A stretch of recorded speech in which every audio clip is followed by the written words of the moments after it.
ప్రభుత్వం ప్రవేశపెట్టే ప్రతి పథకానికి అడ్డు తగలడమే ప్రతిపక్షాలు పనిగా పెట్టుకున్నాయని ఆరోపిస్తున్నారు అధికార పక్ష నేతలు. గ్రామజ్యోతి పథకంపై ప్రతిపక్ష పార్టీలు పసలేని ఆరోపణలు చేస్తున్నాయని మండిపడుతున్నారు.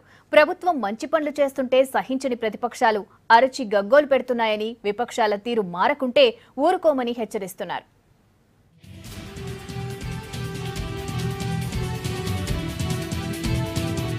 రాష్ట్ర ప్రభుత్వం ప్రతిష్టాత్మకంగా మొదలుపెట్టిన గ్రామజ్యోతి పథకంపై మొదటి రోజు నుంచే మాటల తూటాలు పేలుతున్నాయి. సమస్యల నుంచి ప్రజల దృష్టి మరల్చేందుకే ప్రభుత్వం గ్రామజ్యోతి తీసుకొచ్చిందని ప్రతిపక్షాలు ఆరోపిస్తున్నాయి. విపక్షాల తీరుపై మండిపడుతున్నారు టీఆర్ఎస్ నేతలు. గత ప్రభుత్వాల హయాంలో నిర్లక్ష్యమైన గ్రామాలను బాగు చేసేందుకు ప్రభుత్వం చేస్తున్న ప్రయత్నాలను ఓర్వలేకనే అనవసర ఆరోపణలు చేస్తున్నారని ఫైరవుతున్నారు. తెలుగుదేశం పార్టీ గ్రామజ్యోతి కార్యక్రమం గురించి మాట్లాడుతుంది. దయ్యాలు వేదాలు వల్లిస్తున్నట్టుంటాయి. మరి చంద్రబాబు నాయుడు గారు ముఖ్యమంత్రి ఉన్నప్పుడు అసలు వ్యవసాయమే దండగా, గ్రామాలే దండగా అన్నటువంటి వ్యక్తులు, మరి వారి పార్టీలో పనిచేసినటువంటి ఎర్రబెల్లి దయాకర్ గారు, ఎల్రమణ గారు, మరి అట్లా తప్పండి. ఎంతసేపు పట్టణము, ఐటీ కంపెనీ, సాఫ్ట్వేర్ కంపెనీలు తప్ప ఈనాడు కూడా గ్రామం గురించి ఆలోచించడం. వాళ్ళకు అసలు టీఆర్ఎస్ పార్టీ గురించి కానీ ప్రభుత్వం గురించి కానీ మాట్లాడే హక్కే లేదు.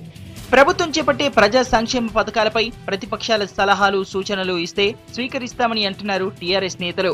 ప్రతి దానికి అనవసర రాద్ధాంతం చేస్తూ అభివృద్ధిని అడ్డుకోవాలని చూస్తే ఊరుకోమంటున్నారు. కుట్రలకు, కుతంత్రాలకు టీడీపీ పెట్టింది పేరుని ఫైరవుతున్నారు. వ్యవసాయమే దండగన్న టీడీపీ రైతులపై కాల్పులు జరిపించిన విషయం మర్చిపోయిందా అని ప్రశ్నిస్తున్నారు. ప్రోగ్రాం మొదలు కాకముందే ఒక ఫార్స్ గా వారు చెప్తున్నారు.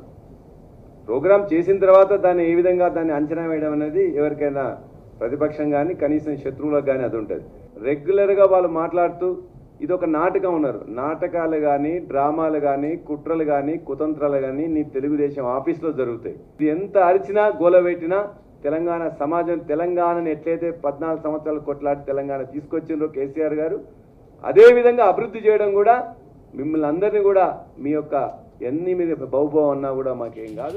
ప్రభుత్వంపై ప్రతిపక్షాల ఆరోపణలను ఎట్టి పరిస్థితుల్లో సహించేది లేదంటున్నారు అధికార పార్టీ నేతలు. ఎప్పటికప్పుడు కౌంటర్లిస్తూ దూకుడు పెంచుతున్నారు.